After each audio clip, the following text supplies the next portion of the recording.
इस सवाल में पूछा गया है कि जमीन से जमीन पर मार करने वाली बैलिस्टिक मिसाइल कौन सी है। तो जो सही जवाब हो जाएगा वो है पृथ्वी। अगले सवाल में पूछा गया है कि कैथी पैसिफिक एवरेज किस देश की विमान सेवा है। तो इसका सही जवाब हो जाएगा हांगकांग। नेक्स्ट सवाल में पूछा गया कि विश्व प्रेस स्वतंत्रता दिवस कब मनाया जाता है। तो यह आपका 3 मई को मनाया जाता है। नेक्स्ट क्वेश्चन में पूछा है कि भारत की संचित निधि किस अनुच्छेद से संबंधित है। तो आपका जो ये सही जवाब हो जाएगा 266 अनुच्छेद। नेक्स्ट सवाल में पूछा गया पर्यावरण शिक्षा केंद्र कहाँ पर स्थित है। तो यह आपका अहमदाबाद में स्थित है। नेक्स्ट क्वेश्चन में पूछा गया who lives if India dies किसका प्रसिद्ध नारा है। तो यह जो नारा है जवाहरलाल नेहरू का नारा है। नेक्स्ट क्वेश्चन में पूछा है कि लाओस की राजधानी क्या है। तो इसकी राजधानी वियंतियाने है। इस सवाल में पूछा है भीमा परियोजना किस नदी पर स्थित है। तो यह आपका पवना नदी पर स्थित है। नेक्स्ट सवाल में पूछा गया कि संविधान संशोधन की प्रक्रिया किस देश से ली गई है। तो संविधान संशोधन की प्रक्रिया दक्षिण अफ्रीका से लिया गया है। नेक्स्ट क्वेश्चन में पूछा गया कि गामा किरणों की खोज किस वैज्ञानिक ने की थी। तो गामा किरणों की खोज बेकुरल वैज्ञानिक ने की थी। इस सवाल में पूछा गया कि उच्च न्यायालय के मुख्य न्यायाधीश की नियुक्ति कौन करता है, यानी कि हाई कोर्ट का जज का। तो उसका नियुक्ति राष्ट्रपति के द्वारा किया जाता है। इस सवाल में पूछा गया कि मनसबदारी प्रणाली किसने आरंभ की थी। तो मनसबदारी प्रणाली अकबर ने शुरुआत किया था। इस सवाल में पूछा गया कि किस दिन अंतर्राष्ट्रीय अहिंसा दिवस के रूप में मनाया जाता है। तो अंतर्राष्ट्रीय अहिंसा दिवस 2 अक्टूबर को मनाया जाता है, जिस दिन गांधी जी का बर्थडे रहता है। अगले क्वेश्चन में पूछा गया कि बाबूजी के उपनाम से किन्हें याद किया जाता है। तो इसका सही जवाब हो जाएगा जगजीवन राम। यहाँ पर बाबूजी पूछा है तो आपको यहाँ पर ध्यान रखिएगा, अगर बापूजी पूछता है तो यहाँ पर महात्मा गांधी हो सकता था। इस सवाल में पूछा गया कि संविधान का कौन सा संशोधन राजनीतिक दल बदल से संबंधित है। तो आपका सही जवाब हो जाएगा 52वां संविधान संशोधन। इस सवाल में पूछा गया निम्नलिखित में कौन सा पंचायती राज से संबंधित है। तो इसका सही जवाब हो जाएगा बलवंत राय मेहता समिति। अगले सवाल में पूछा गया कि कौन विदेशी आक्रमणकारी कोहिनूर हीरा एवं मयूर सिंहासन को लूटकर अपने स्वदेश ले गया। तो इसका सही जवाब हो जाएगा नादिर शाह। नेक्स्ट क्वेश्चन में पूछा गया कि हाल ही में चर्चा में आए अंतिम पंगाल कौन से खेल से संबंधित है। तो ये कुश्ती से संबंधित है। नेक्स्ट क्वेश्चन में पूछा गया कि विशुद्ध रूप से संगमरमर का गुंबद इनमें से किस मुगल इमारत में सबसे पहले देखा गया। तो इसका सही जवाब हो जाएगा एतमादुल्ला का मकबरा में। नेक्स्ट क्वेश्चन में पूछा गया कि सांची का स्तूप किस शासक ने बनाया था। तो सांची का स्तूप अशोक ने बनवाया था। नेक्स्ट क्वेश्चन में पूछा गया कि डॉल्फिन रिसर्च सेंटर की स्थापना कहाँ की गई थी। तो डॉल्फिन रिसर्च सेंटर की स्थापना पटना में की गई थी। अगले सवाल में पूछा गया कि भारतीय संविधान के अनुसार निम्न में से कौन सा मूल अधिकार नहीं है। तो मूल अधिकार कौन सा नहीं है। तो सूचना का अधिकार आपका मूल अधिकार नहीं है। अगले क्वेश्चन में पूछा गया कि ग्रीन पार्क स्टेडियम कहाँ पर स्थित है। तो इसका सही जवाब हो जाएगा कानपुर में। अगले सवाल में पूछा गया कि भारत की संविधान सभा किसके प्रस्ताव पर बनाई गई थी। तो इसका सही जवाब हो जाएगा कैबिनेट मिशन। नेक्स्ट और अंतिम सवाल में पूछा गया है कि नौजवान भारत सभा किसने स्थापित किया था।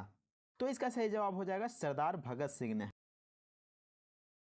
तो सबसे पहला सवाल में पूछा गया कि मुख्यतः एक सेब में किस प्रकार का अम्ल मौजूद होता है। तो आपको बता दूं कि एक सेब में मैलिक अम्ल पाया जाता है।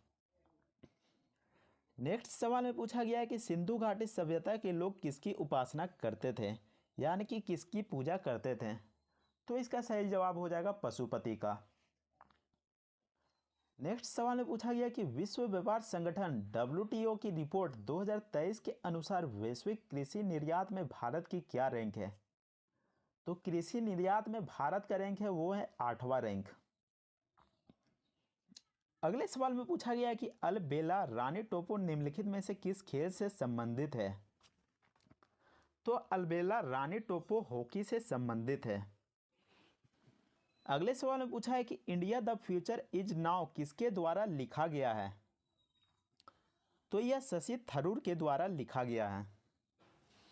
नेक्स्ट सवाल में पूछा गया है कि कारगिल युद्ध में चर्चित चोटी पॉइंट 5140 का नया नाम क्या रखा गया है।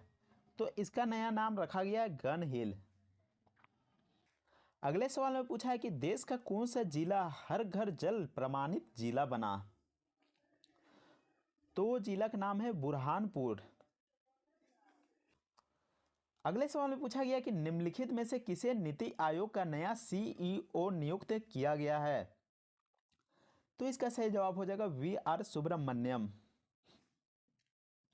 नेक्स्ट सवाल में पूछा गया कि निम्नलिखित में से कौन सा पर्वत यूरोप में स्थित नहीं है। तो यूरोप में कौन सा पर्वत स्थित नहीं है। तो आपका जवाब हो जाएगा एटलस। अगले सवाल में पूछा गया है कि प्लासी के युद्ध के दौरान सिराजुद्दौला की सेना का प्रधान सेनापति कौन था। तो उसका सेनापति था मीर जाफर। नेक्स्ट सवाल में पूछा गया कि निम्न में से कौन दिल्ली सल्तनत के सैयद राजवंश से संबंधित है। तो सैयद राजवंश से कौन संबंधित है।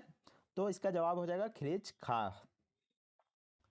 नेक्स्ट सवाल में पूछा गया कि पेरिस ओलंपिक 2024 में भारत की ओर से मुक्केबाजी में सबसे कम उम्र के ओलंपिक में रेफरी कौन बने थे।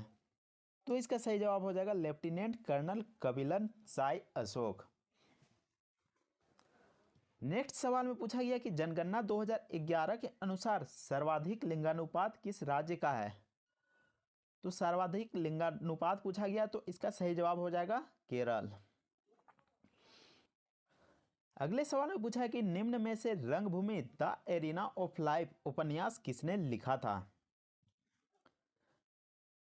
तो रंगभूमि द एरिना ऑफ लाइफ उपन्यास मुंशी प्रेमचंद्र के द्वारा लिखा गया था। निम्न में से कौन सा मिलान सही नहीं है। तो यहाँ पर देख सकते हैं लोकताल झील जो कि मणिपुर में स्थित है और सांभर झील जो कि राजस्थान में स्थित है और लोनार झील जो कि महाराष्ट्र में स्थित है। लेकिन जो हुसैन सागर है वो कर्नाटक में स्थित नहीं है। वो कहाँ पर है वो आपका तेलंगाना में स्थित है। तो ऐसे में सही जवाब हो जाएगा ये हुसैन सागर कर्नाटक। अगले सवाल में पूछा गया कि नेपाल का अंतर्राष्ट्रीय कॉलिंग कोड क्या है। तो नेपाल का जो अंतर्राष्ट्रीय कॉलिंग कोड है वो है 977। जैसे कि इंडिया में जो कॉलिंग कोड होता है 91 वैसे ही नेपाल का अंतर्राष्ट्रीय कोड है 977। अगले सवाल में पूछा गया कि खालिस्तान धुआं और कोहरे से बना होता है। तो जो धुंध होता है वो धुआं और कोहरे से बना होता है। नेक्स्ट सवाल में पूछा है कि लोक नृत्य होजागिरी की उत्पत्ति हुई और यह भारत के किस हिस्से से जुड़ा हुआ है। तो यह भारत के उत्तर पूर्व से जुड़ा हुआ है। अगले सवाल में पूछा गया कि मनिका बत्रा निम्न में से किस खेल से संबंधित है। तो मनिका बत्रा टेबल टेनिस से संबंधित है। अगले सवाल में पूछा गया कि बांग्ला फेस्टिवल किस राज्य में मनाया जाता है। तो बांग्ला फेस्टिवल आपका मेघालय राज्य में मनाया जाता है। नेक्स्ट सवाल में पूछा गया कि भारत में दूसरी बार एशियाई खेल किस वर्ष आयोजित की गई थी। तो 1982 में भारत के दिल्ली में दूसरी बार एशियाई खेल आयोजित किया गया था। नेक्स्ट सवाल में पूछा गया कि भारत में कौन सा संगठन भारत में मुद्रा नोट जारी करता है। तो इसका जवाब हो जाएगा RBI reserve bank of India. अगले सवाल में पूछा गया है कि भारत के संविधान के किस अनुच्छेद के तहत वित्तीय आपातकाल घोषित किया जाता है। तो अनुच्छेद 360 के तहत भारत में वित्तीय आपातकाल घोषित किया जाता है। नेक्स्ट सवाल में पूछा गया कि फोबोस किसका उपग्रह है। तो इसका सही जवाब हो जाएगा मंगल का एक उपग्रह है। अगले क्वेश्चन में पूछा गया कि हल्दी घाटी का युद्ध कब हुआ था। तो हल्दी घाटी का युद्ध हुआ था 18 जून 1576 को। तो सबसे पहला सवाल में पूछा गया है कि खेड़ा सत्याग्रह कहाँ पर हुआ था। तो यह आपका गुजरात राज्य में हुआ था। नेक्स्ट सवाल में पूछा गया है कि श्री सेलम जल विद्युत ऊर्जा संयंत्र किस नदी पर बनाया गया है। तो यह आपका कृष्णा नदी पर बनाया गया है।